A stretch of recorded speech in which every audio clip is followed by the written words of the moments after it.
Hello everybody and welcome to a One Piece anime episode review. I haven't done one of these in a while, but I just figured since the manga was off, I might as well give this a shot. Because the anime has been very good recently, and it deserves recognition. They've really upped the quality of the animation, and just the production value in general. It sounds strange to say this, but even when you consider what's going on currently in the manga, this Oden flashback is the most important part of the arc. At least up until now, when I consider everything that's happened in Wano, nothing lives up to the flashback yet. I think a lot of us are still kind of waiting for the story to pay off in present time. So I'm really glad that the studio decided to treat this flashback as something special, because it is. And before I get started, just a couple of things here. The anime actually added a scene for the episode that corresponds to chapter 956, which is the episode where the rest of the world finds out what happened in Reverie. So we know that Garp tells King Neptune and Shirahoshi that an incident happened involving the Alabasta Kingdom. And so the anime actually shows us a scene in Alabasta where we see a lot of the citizens looking very, very sad. You know, some of them are crying as well. And so that to me is a very, very big hint that was actually not in the manga. And I think that what this points to is that these people are reading the news, and the news is saying that Cobra, King Cobra of Alabasta, is actually dead. Because back at the Reverie, the Gorosei were talking about how the Alabasta Kingdom was a traitor to the world government, because the Alabasta Kingdom was the only kingdom that decided not to live in Marijoa with the rest of the royal families. So I think what happened is that the world government decided to kill King Cobra, and then after they killed him, they decided to pin his death on Sabo. And so that's why we see a bunch of people that really care about Sabo reading the news, looking really shocked and sad, because they can't believe that Sabo actually killed King Cobra. So Sabo's actually being framed by the world government for a murder that he didn't commit. Another thing is that apparently Tenguyama Hitetsu and Sukiyaki Kozuki, apparently both of these characters have the same voice actor. And so this has led to the speculation that perhaps Tenguyama is actually Oden's dad. What's interesting though is that if I look it up in the wiki, we don't get a name for the voice actor of adult Sukiyaki. We only get the information for his voice as a baby. So it kind of seems like the information is hidden. For me, it would actually make a lot of sense that this is the same character, because for one, we don't actually get to see Sukiyaki die. Like, we're just told that he dies, but we don't actually get to see him die. Also, Tenguyama's hair is that of an old man, which would kind of fit Sukiyaki's age at that point in the story.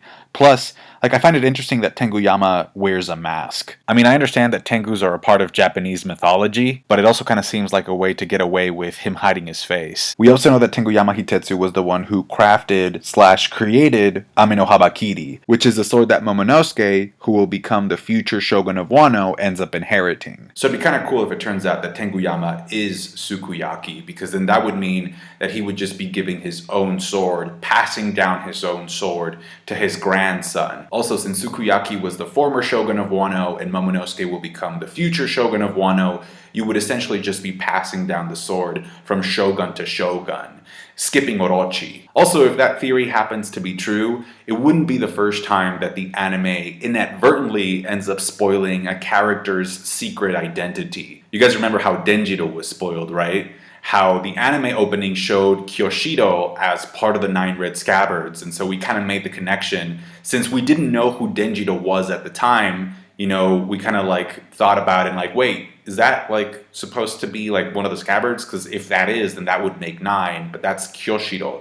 So does that mean that Kyoshido is a good guy? And it turns out that Kyoshido was in fact Denjiro, and that's how we figured it out. So it's not unheard of, for the anime to do these kind of things inadvertently. Also, if it turns out that Sukiyaki is still alive, he could actually teach Momonosuke how to read the poneglyphs, which would also kind of work to justify why Sukiyaki has been in hiding all this time. Because if Kaido found out about Sukiyaki, he would probably torture him or use him to be able to read or interpret some of the ancient texts, the same way that Black Maria told Robin that Kaido was planning on using her. Another thing is that this epic clash between Roger and Whitebeard really got me to think about Luffy and Zoro, because you see how Roger, with one swing of his sword, sends out this black strand of haki, and then once the clash actually happens, we clearly see that the swords aren't even touching each other, because each party's haki is just too massive. And so since Zoro's goal is supposed to be world's greatest swordsman, and he's supposed to surpass all swordsmen by the end of the story,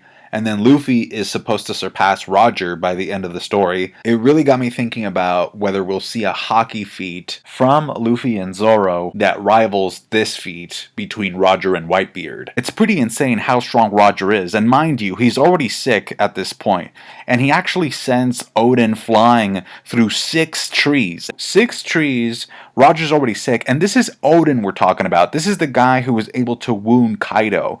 And Roger just sends him flying. So if that's who Luffy is supposed to surpass, he still has a long way to go. Now obviously the fight keeps going, and I just love how the anime expands on the source material, expands on the chapter itself, and gives you more information. It gives you actually the names of some of Roger's crew members. Like we see he had a fishman in his crew just like Luffy has Jinbei. We also see Prime Rayleigh being able to stop young Marco with a finger using Rio. That was insane. Granted, Marco here is kind of a hatchling. This isn't Prime Marco, but it's really cool to see Rayleigh use Rio, especially since we already knew that he had it because he showed it off to Luffy right before the beginning of the time skip. Then we have other characters attacking as well, like Jozu and Captain Jack Sparrow or Rakuyo. I feel like Rakuyo's design is what we can expect end of series Usopp to look like a little bit, because he even has like a man-eating weapon that he uses, so it kind of fits, a little bit like what Usopp does.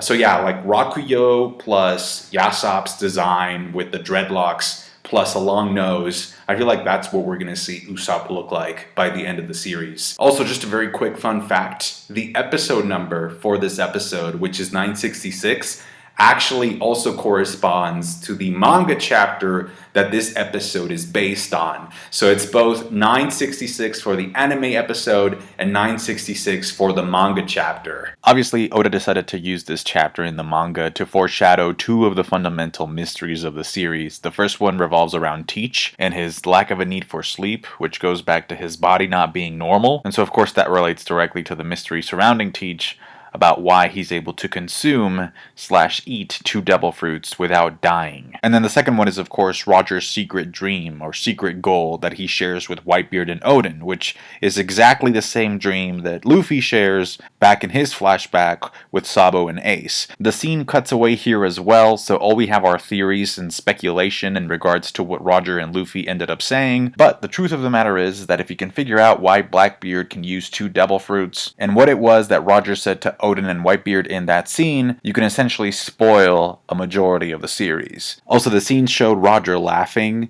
so I'm kind of curious if they're going to be reusing the same shot for the he laughed scene that comes later on. Another thing that this episode added is sort of confirmation that Buggy and Shanks were both babies when Roger took them in. Potentially they were both orphans, because there's a moment where Roger says, "We haven't held babies in a very long time," and then Rayleigh says, "Yeah, it actually brings back memories." And then immediately after we cut to Buggy and Shanks, and they look kind of annoyed, almost jealous that they're not the babies anymore, or, that they're not the center of attention like they used to be. Another thing that really stood out to me from this episode is the amount of screen time that Scopper Gavin gets in this episode. I think he's the one who actually gets to fight Oden during the fight scene. And so I'm pretty sure that that's Oda's doing. He probably sent a note to the studio, give Scopper more screen time. And the reason for it, I think, is because he wants Scopper to be fresh in our memories, to be fresh in our minds, so that he can use him very, very soon in the story. There is no point to have Scopper show up so much during this flashback and be like, "Hey, here I am, remember me? I'm Scopper," if Oda's not going to use him in the future. And pretty much along the same lines, we don't get to see Lodestar in this episode. Like, Roger gets there and it's full of mist, shrouded in mystery. So to me, that's another major hint that we're going to see Lodestar show up in the manga as well. Because if Oda had already decided that he wasn't going to show the island in the manga, he would have revealed it here. Like, the animators would have just, asked him about it, and you would have had this reveal of Lodestar in the anime. But because he wants to keep it a secret, that lets me know that he probably wants to use the island of Lodestar for something in the future. So overall, I thought this was a very good episode. It definitely adds more insight to the manga, fleshes it out. My favorite scene is definitely the moment where Barry begins vibrating his molecules to phase through the explosion, because, the Flash, he moves so fast that he can essentially vibrate his molecules to be able to phase through objects. So he does that, and then he just kind of goes into the Speed Force. The OST in that scene is fire. The one that goes The only thing that I didn't like was the chanting. The chanting, whether it be Norwegian women on the coast or the chanting that goes on whenever Wonder Woman does something, I think it was excessive. It was a little bit overused, but other than that, I thought this was a really, really good episode of One Piece. Thank you for watching, guys. Take care. If you would like to support the channel, you know what to do. Have a great rest of the week, and I'll catch you guys later. Bye.